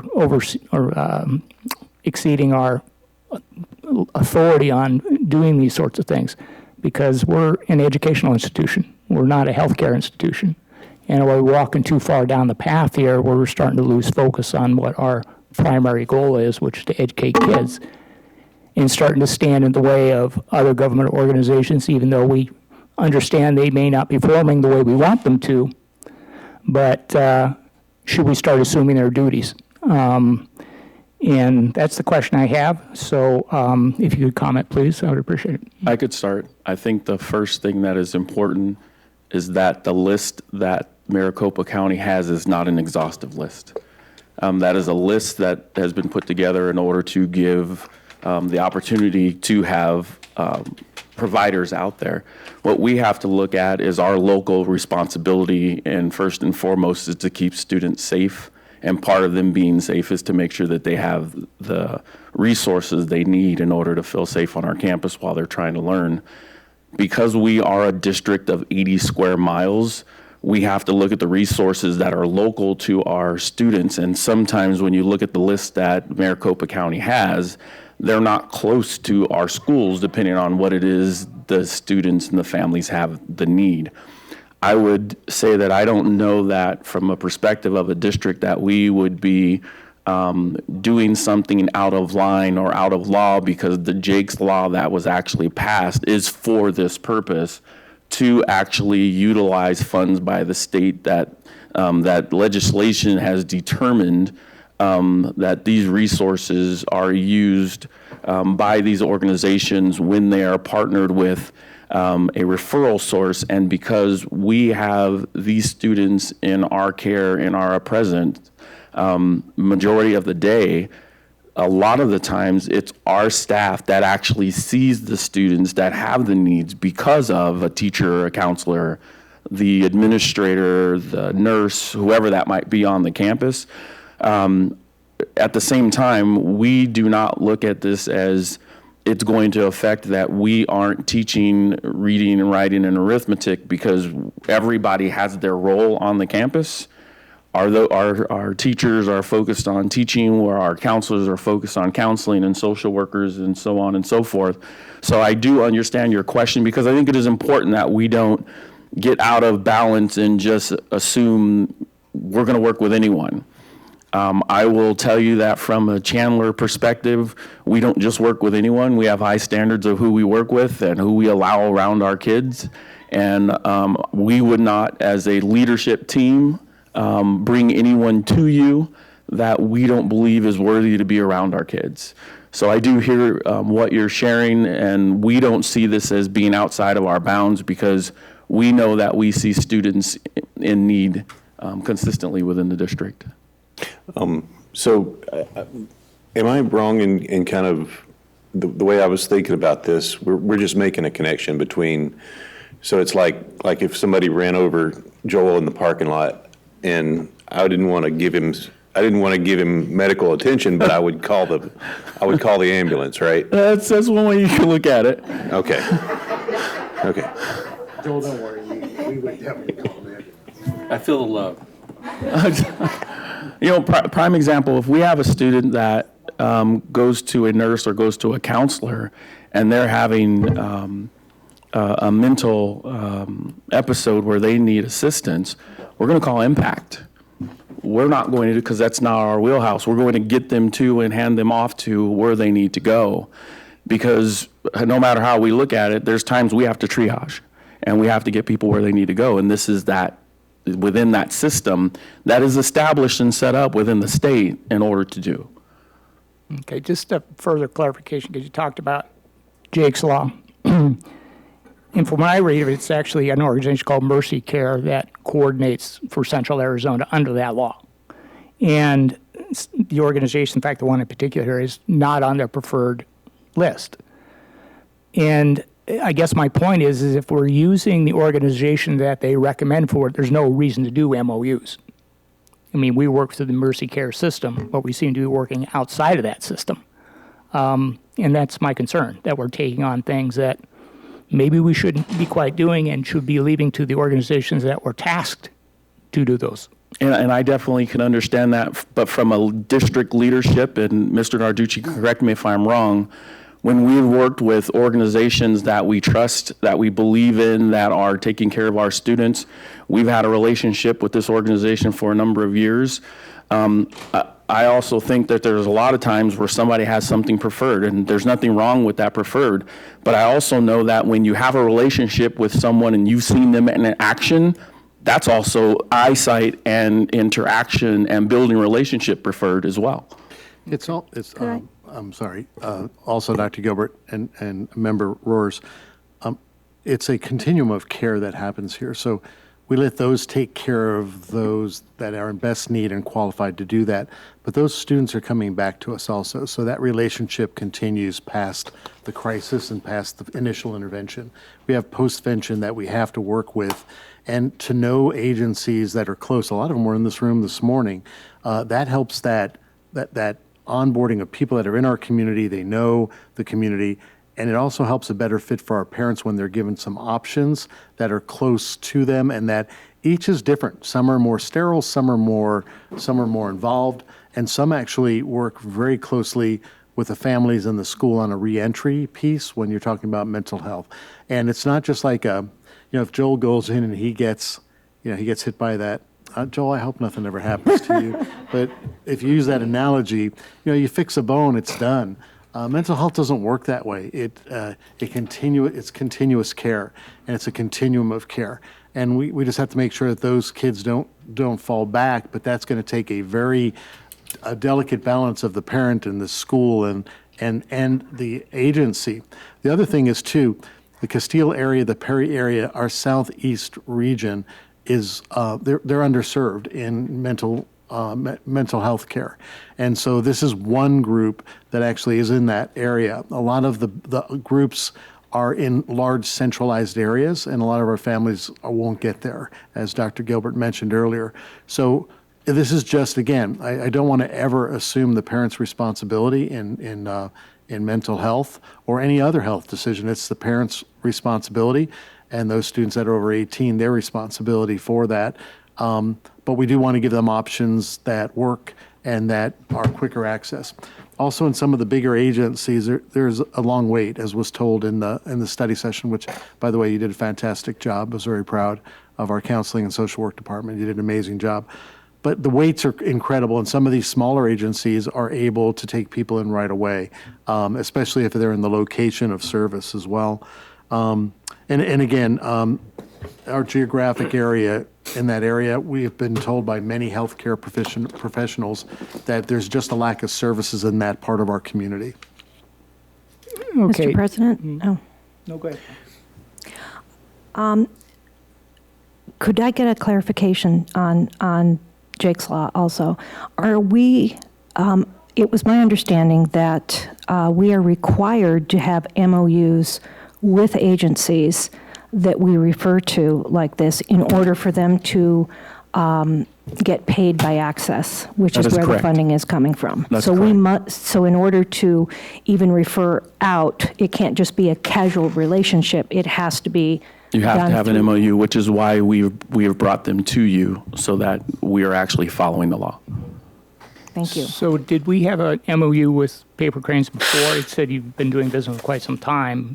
Is this a renewal or is this brand new or where are we at here? The MOU is required so that the funding from Jake's Law can actually be utilized. If you don't have an MOU, the families can't use that funds. Remember, the whole point of having Jake's Law is because we have uninsured or non-insured families that need assistance. And so they can't utilize this assistance unless the organization they're working with has an MOU with the referrer so that these assistants can be used for the family. So going back to Mercy Care as a coordinator, why is they not on their list? Go ahead. That's a great question, and we would love to see that list expand. But in order for that list to expand, we need to have relationships with these agencies to show that they are servicing our students and that our families need access to this care. And once we can show, if you zoom out from a state perspective, then they're able to apply for such funding to be able to service our families in that area that are lacking those resources with those big name agencies that we discussed. Yeah, I don't think there's any dispute on the need. Okay, so that's not the question. But it's just concerning to me why we have to do this in the place of an organization that had the responsibility for doing it, and we're kind of stepping in front of them. And it seems like something's out of order here. Ms. Nothing's Vargas. out of order. Actually, Polly Nape, who was here today, who's a parent and also works for Access, she actually was on our wellness committee, and she's supportive of this effort and has made sure that we are in line. When you look at that list, those are big name agencies, big behavioral health agencies. Just like we encourage entrepreneurship for small business, this is no different. These are the small little guys that are in our backyard that know our community, grew up in our community, are part of our community, and our families trust them and they're already servicing families. What this allows us to do is to be able to make a direct referral, which means with parent permission. That means a parent has to be on board in order to be able to want this service and want to go to Paper Cranes. What this allows us to do is give the name and contact information after we receive that consent from parent directly to Paper Cranes so Paper Cranes can follow up. And then Paper Cranes, then it's kind of like we're passing the baton. We've heard of the need, the student has come to us, we've talked to the parent, the teacher and our counselor then is gathering that information, we receive the parent consent, and then we pass that baton or pass the ball. Actually, we hand off the baton. We don't let go of that baton until we know that that student is going to be taken care of to the next referral agency. Because you're right, that's not within our scope. It needs to be handed off to the professionals that then are trained to handle the mental health of that student on an ongoing basis. Okay, I don't want to extend this much longer. This is a really important issue. I mean, I agree with that. But are we trying to do somebody else's job? And I guess that's the basis of the question. Okay, so no further questions. Okay. All right. Does anybody else have any questions? No? Okay. Well, if there's no other questions, we could entertain a vote. All those in favor, please say aye. Aye. Aye. Aye. I'll abstain. Abstain. Okay. Thank you. Motion carries. That brings us to information items about all species consulting storylines. Dr. Edgar. Mr. President, members of the board, All Species Consulting, ASC, Storylines provides three-dimensional learning through phenomena-driven storylines for high school biology classes. Storylining is a pedagogical method that increases students' ownership of their learning. Storylines are cyclical in nature, always leading with authentic real-world phenomena and revisiting the overarching concepts in different contexts throughout the school year. The scaffolding allows for students to transfer their conceptual understanding to new situations. The ASC Storyline resources may be used district-wide by teachers who provide biology instruction, and the total cost for the resource is $0. In accordance with ARS 15-721, access to the ASC Storylines for a 60-day public review period for comment will start on February 9th, 2023. The ASC Storylines can be found on public review virtual display page on the CUSD website. ASC resource is available for public review at the Melinda Romero Instructional Resource Center and at the following link to the CUSD website. All right, thank you very much. Next is our roadmap, and I lost internet connection partway through the meeting, so I don't know what we're doing next week. Could you help us out, Barbara? Yes, I can help you out. It looks like we're going to be salary comparisons Wendy Nance. for Wendy.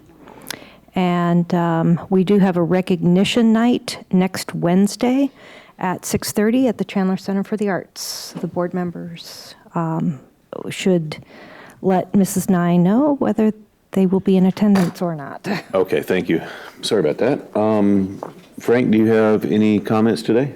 Just one more thing on the roadmap. We are going to move contracts up to next meeting instead of in the March meeting as well. So we'll be moving that up, recommendations to the next board meeting on the 21st, I believe.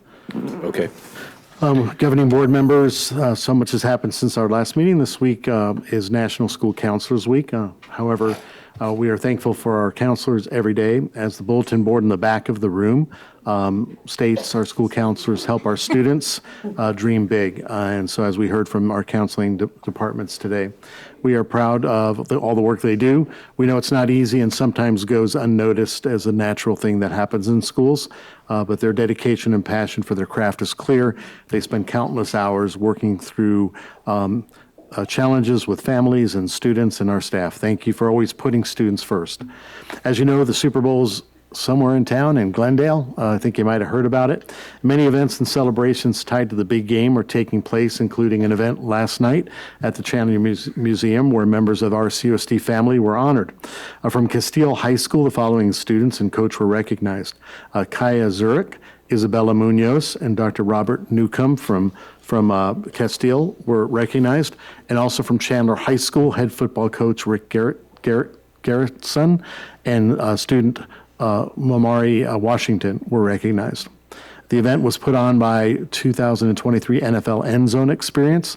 The CUSD players were recognized for their accomplishments as student athletes, and the coaches were honored for their leadership and development of student athletes. Congratulations. And there's a picture of the celebration with their wonderful plaques they received. What a great representation for Chandler Unified School District. The NFL is hosting a Play 60 Football Family Festival event at Hamilton High School this Saturday, February the 11th. The free event will cater to young athletes and their parents with unique opportunities across the football field at Hamilton. The festival will run from 10 a.m. to 1 p.m. So for all of our families out there that want to participate and don't want to go into Glendale or Scottsdale for the other events, this event will be held at Hamilton High School. I'll say that again, on February 11th on Saturday from 10 a.m. to 1 p.m. And students are welcome. Another free event coming up is the Chandler Innovation Fair. We hear about that every year. Our kids wind up walking home with more than 30% of the awards in the statewide competition. But this is going to be held on Saturday, February 25th in downtown Chandler. The great partnership with the city gives our students the opportunity to highlight their talents in science, technology, engineering, arts, and math. Students from all CUSD schools are taking part, so please save the date and help us celebrate our students and the great city we live in. We get a lot of people that walk through, they don't have students in our district, and they go through and they participate. So we want to invite our community out there as well to see what our students are doing. AC Middle School students will be presenting to leaders in the city of Chandler tomorrow. The school was a club called Future City where students learn how the cities work. Our Chandler City Manager, Josh Wright, spoke to our students a few months back. Since then, students have been developing model cities and display them in City Hall on Thursday. Another example of our great partnership with the city of Chandler. As you know, this school year, we launched a new video series called Superintendent's Focus. The latest episode is on hiring in CUSD. I just wanted to take a moment to watch and let you know that we are passionate about education and students and encourage them to join our Chandler team. And we'll show this brief video. I'm Chandler Unified Superintendent Frank Narducci, and welcome to another episode of the Superintendent's Focus. On these episodes, we highlight systems and people that make our district work. Today, we're going to focus on hiring. I have with me Mrs. Abby Druck, who is our Director of Human Resources and Professional Pathways for our district, and we're so fortunate to have you here, Abby. Can you just tell us a little bit about yourself and then what your job is and what you do for our Chandler Unified School District? Sure. I've been with Chandler Unified for 20 years now. So most recently I landed here in HR. Really my passion for helping new teachers and kind of welcoming people into the profession and then supporting them with professional development is kind of what led me into this role. Somebody should want to work for Chandler because we have all the benefits of a large school district. There's plenty of resources here to support not only teachers, but really all positions in their growth. We provide a lot of professional development. We're constantly seeking feedback from all categories of employees to determine where we can improve, where we can provide more support. I'm also a parent in CUSD, and it's been awesome being an employee who can have my own kids enrolled in our systems, feeling confident about that. And then extending into, if you have younger kids, we provide on-site Kids Express programs for aftercare. We have preschools, daycare. So we really do try to look at our employee as a whole person and how can we support and encourage that whole person, not just the role that they're filling. One of the number one things about Chandler, even being a large district, we do provide that family feel. Our true goal is for each person who onboards to find a home and a team that they can be part of. We really emphasize collaboration, so learning with each other and together to keep improving our processes and our instruction. And that's actually why we've adopted the Welcome Home motto when we onboard people, because that's our true goal. We want you to find a home here. In fact, we have so many people that have made a home here that we're coming up on a lot of retirements now. So now we're looking for that new group that wants to come in and find their space here and be a part of Chandler Unified. So Abby, tell me what positions are open now in Chandler Unified School District? So we are just at the start of our 2023-2024 hiring season. So right now we really, truly have openings all across the board. Where should people be looking at to see what openings are available? If folks go to our website, cusd80.com, one of the first things they're going to see is click here if you're interested in applying with us. So they're going to click there and be taken to our Talent Ed side of things where they can scroll through current openings and see what might be a fit for them. Is there anything you'd like to share that we might have left out? I would just say if you're looking to learn and grow in a collaborative community, Chandler is the place for you. Hiring a high-quality workforce leads to high-quality outcomes, so we appreciate all the work, Abby, you do, and our HR team does in establishing this quality workforce, so thank you very much. No problem. Thank you. And finally, I'd like to recognize members of our marketing and communications team and community education. The Arizona School Public Relations Association recently recognized Chandler Unified School District with 9 school public relations awards for video, social media, newsletter creation, photography, and writing. Award submissions are judged by chapters from across the country, and competition is tough. So our awards here in Arizona were reviewed by another state, and actually that holds high standards of that. The number of awards CUSD took home was one of the highest, and I'd like to thank Stephanie Ingersoll and her team for doing an exceptional job there at almost every event, trying to capture that. And I think you can see in this year that we've had a unique social media campaign and more information going out to parents. I've had teachers and parents comment that they didn't know the information, and that it helps build trust that there's more information out there for them to seek resources. So again, thank you for the team, and it was a pleasure being there with your team receiving those awards, and keep up the great work. All right, thank you very much. Now it's time for board member comments. Let's start with Patty. Do you have anything? She's gone now, but I do want to take a point of privilege just to share that I actually have a background with Ms. Chandra Norman that was here tonight. So I just want to take the time to uplift and highlight Drea. I was blessed with meeting Drea last spring, so almost a year ago. Hopefully she sees this. And since then, I literally run into Drea throughout Chandler events and places, probably on a monthly basis, if not more. And I just have to share, she's Chandler. She embodies everything I think we want in our students, from being a Chandler Wolf, BSU president, to our very own Arizona Miss Juneteenth National first runner-up in the nation, an honors AP student that somehow balances work, community service, leadership, and being a big sister. Drea really is Chandler excellence, Black excellence, and Black joy, as demonstrated tonight alongside all the other students we heard from. So I'm just honored every time I see Drea. It's beautiful for me. I also want to express my appreciation for a good update tonight. I don't think we've addressed the AEL, or aggregate expenditure limit, but it was waived today. HCR 2001 passed the Senate, and we can confidently move forward with the rest of this school year and spending the funds that we had budgeted for and that were allocated to us. So thank you to all of our community members who helped make this happen by reaching out to our legislators on this critical issue that ultimately impacts each and every one of our students, and that includes advocacy from our superintendent, Frank Narducci, showing up at the Capitol and making comments. So thank you, Frank. I also want to address the ongoing discussions and communication received on the possibility of repurposing San Marcos. Thank you to the committed and loyal staff, the families, neighborhood residents that have reached out and shared their stories and love for San Marcos. I see that San Marcos is family. To be clear, though the recommendation has been made, no decision has been made on the future of San Marcos. At this time, as commented earlier, we are holding community input meetings where we need to hear directly from you with your very valid concerns, questions, and input. I do ask that we all please help inform our San Marcos community of the importance of their participation in these meetings. And as we heard earlier, the next one will take place on Tuesday, February 21st at 5:30 at San Marcos.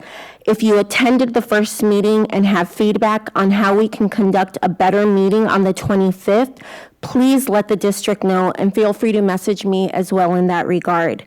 And finally, I just want to reiterate my support for our students, advocating for better mental health support and resources, continually highlighting the special needs and attention we know our LGBTQ students deserve. I appreciate our students bringing their solutions as our primary resources. And a grand thank you to our counseling and social services team for their presentation tonight. I think we all felt their passion. It's palpable, and I really do leave tonight's study session and meeting with a hopefulness that I think was void before, and encouragement by their labor of love and our continued community collaboration. And then lastly, just an invitation for Black History Month. We are partnering, and on February 13th, there is a screening of The Woman King at the Majestic Theater. Again, that's February 13th at 5:30 p.m. with a discussion, and some community members from CUSD will be taking part in that. Thank you, everyone.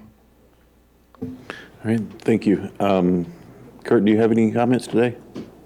Yeah. Wanted to talk about career technical education districts, what we call CTEDs. They're defined in Arizona state statute in ARS 15, 391, and 393. The intent of the law is to coordinate, promote technical training programs in public schools and prevent uncoordinated efforts by other institutions that could disrupt the initiative. In general, the statute sets up CTEDs as local jurisdictions. CUSD is under jurisdiction of the East Valley Institute of Technology, or EVIT, which is headquartered in Mesa.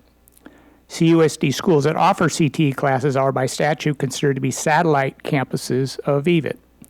General academic instruction is the responsibility of the district schools. CT instruction is the responsibility of the CTED. The intent of a CTED program or CTE program is to be a curriculum that leads to professional certificate, degree, or license. There's an outcome to this. So in this sense, CUSD does make an attempt at these objectives, but for the most part offers loosely connected or one-off elective classes that are not always well coordinated with a fully developed CTED curriculum. For example, we have no building trades program in our CTE or CTEC program. The district appears to be developing their own Chandler Technical Education Center called CTEC, which does not appear to be well coordinated with EVIT. They don't even appear to be mentioned as a partner.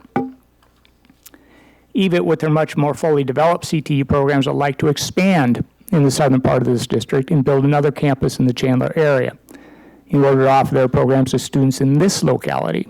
It appears to be within their statutory authority to do so. It's my understanding the superintendency is concerned with this move into their backyard. This appears to be primarily because of how the allocation of available per pupil funding is shared between EVIT and CUSD for duly enrolled students. Operations between school districts and CTEDs are largely governed by intergovernmental agreements called IGAs between the school district and the CTED as long as they're within certain statutory guidelines. This includes funding agreements. The expansion of technical and vocational education opportunities for our students should be of an utmost priority. The community of parents, taxpayers, local government, and business employers heavily support this effort. The district has strongly urged to avoid any institutional rivalries which may deny optimum service to our students and fully cooperate with EVIT, our local CTED, to negotiate a mutually agreeable solution in a timely manner in order to expand these invaluable opportunities to our students and our community. We're urged to not compete, but cooperate with partners that have more resources and expertise than we do. And this is the subject of what we talked about earlier. So, in general, we shouldn't always be trying to do somebody else's job and reinvent the wheel. Let's use those valuable resources they have. They're fully developed, and they can be a great partner for us. Thank you.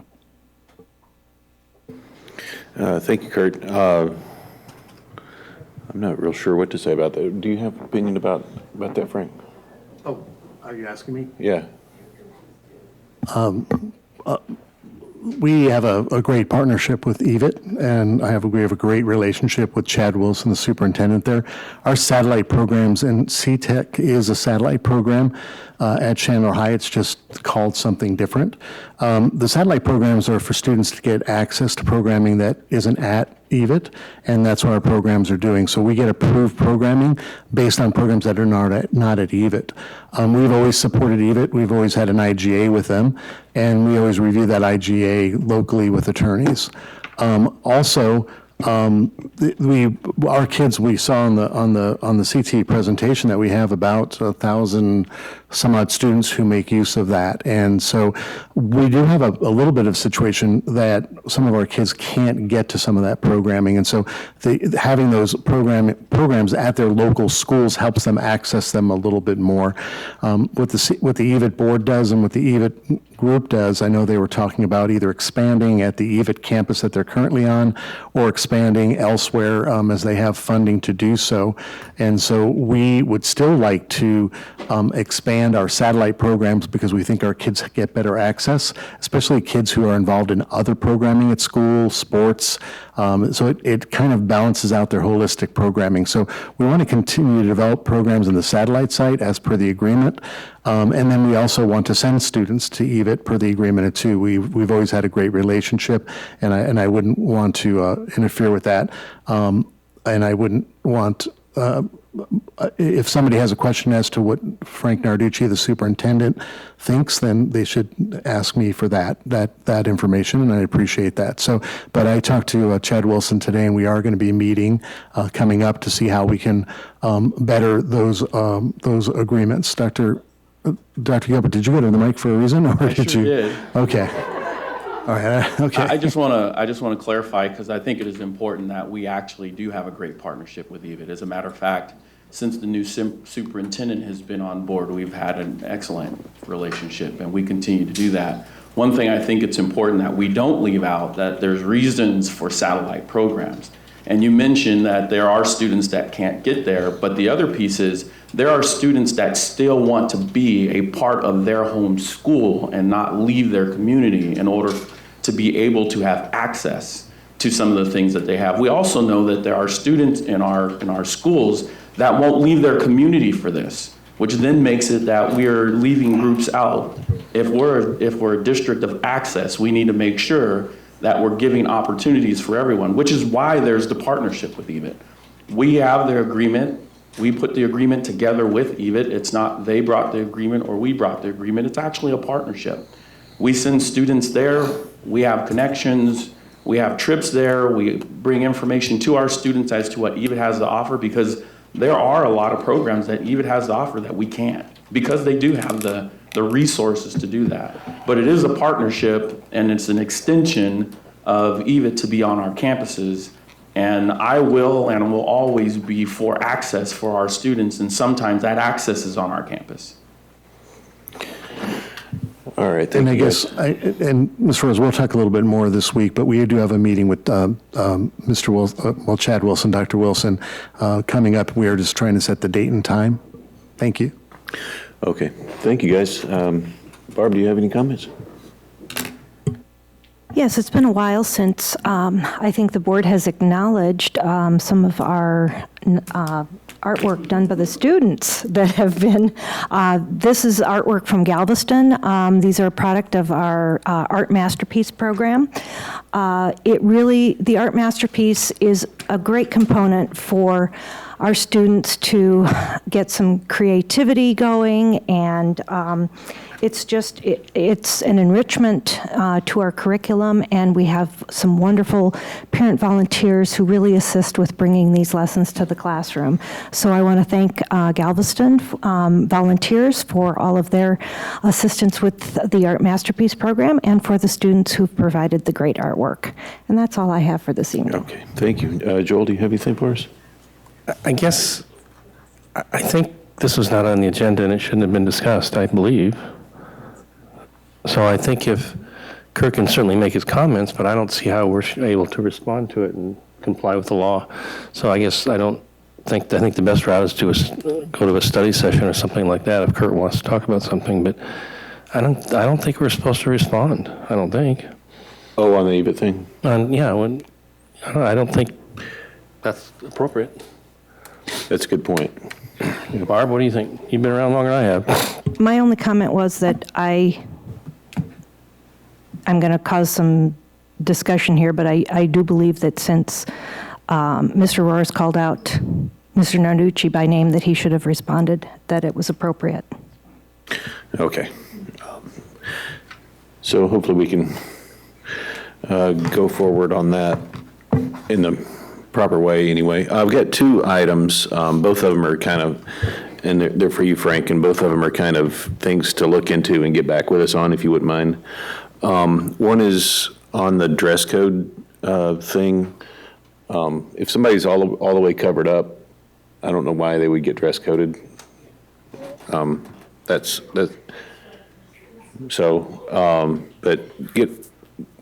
get back with us and let us know what the story is on that. And the other thing is on Basha AMS electives.